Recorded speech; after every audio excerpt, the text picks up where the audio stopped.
আসসালামু আলাইকুম ওয়া রাহমাতুল্লাহ। প্রিয় দর্শক, আমরা এখন মাগরিবের নামাজ পড়ে প্রিয় নবীজিকে সালাম পেশ করে আসার পরে আমরা মসজিদ নববীতে প্রবেশ করেছি ইনশাআল্লাহ।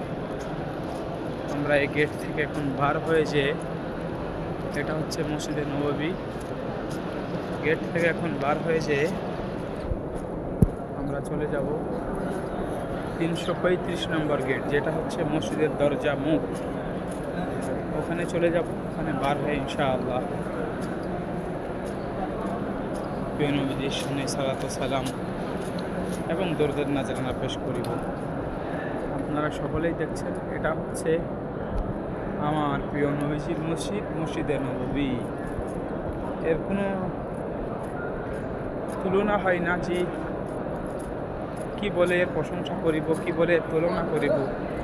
যেখানে আমার দয়াল নবী ঘুমিয়ে আছেন, তার কোনো বিকল্প তুলনা নেই।